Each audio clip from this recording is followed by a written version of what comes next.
Bonjour et bienvenue au MOOC d'optique physique de l'Université Qadi Iyad. Nous allons étudier les phénomènes d'interférence lumineuse, la diffraction de la lumière et la polarisation de la lumière. Mais avant de traiter ces sujets, on commence par des rappels d'optique géométrique, suivis par une introduction de la nature ondulatoire de la lumière. Principe de Fermat. Le trajet suivi par la lumière pour aller d'un point A à un point B dans un milieu d'indice n est celui pour lequel le chemin optique L est extrémum, souvent minimum. dl égale 0 avec L égale intégrale de A à B de n dl. Sur la figure ci-dessous, nous avons plusieurs trajets. Le rouge, le bleu et le bleu clair. Le chemin minimum est la droite, c'est-à-dire le bleu au milieu. Ce qui va nous conduire au principe de la propagation rectiligne de la lumière. Dans un milieu homogène d'indice n, pour aller d'un point A à un point B, la lumière prend le segment de droite AB.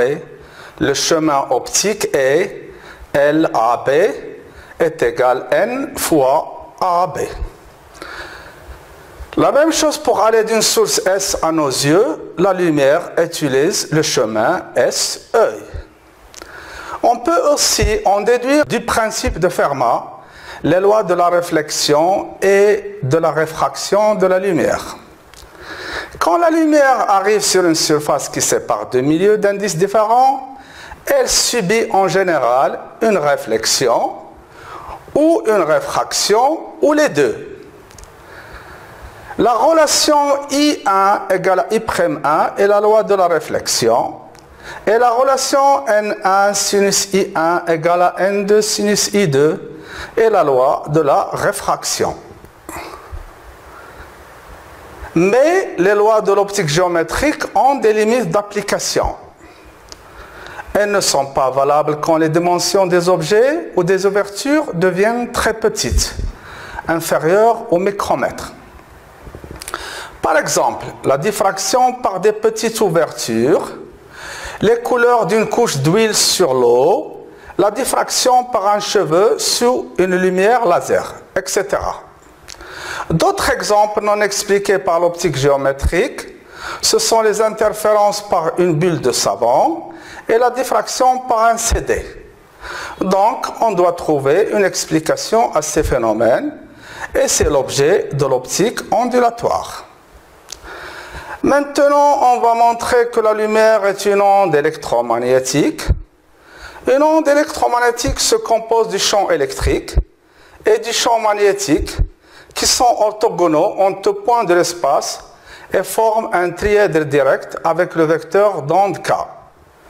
Les ondes électromagnétiques se propagent dans les milieux matériels et dans le vide. Les champs E et B vérifient les quatre équations de Maxwell. Dans un milieu homogène sans charge ni courant, on a la divergence de E égale 0, la divergence de B égale 0, le rotationnel de E égale à moins mu dB sur dt, et le rotationnel de B égale moins epsilon dE sur dt. Les champs E et B vérifient aussi les équations d'onde. Laplacien de E moins 1 sur V carré D carré de E sur dt au carré égale 0. La même chose pour B, avec V égale 1 sur racine de epsilon mu. V est la vitesse de l'onde. Elle dépend des caractéristiques epsilon et mu du milieu de propagation.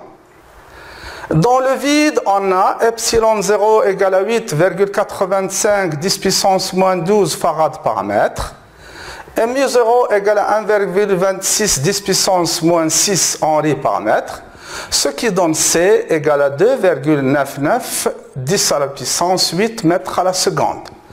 Cette valeur est la vitesse de la lumière dans le vide. Conclusion. La lumière est une onde électromagnétique qui se propage à la vitesse c dans le vide et à la vitesse v dans les milieux matériels. Maintenant, déterminons l'intensité d'une onde électromagnétique.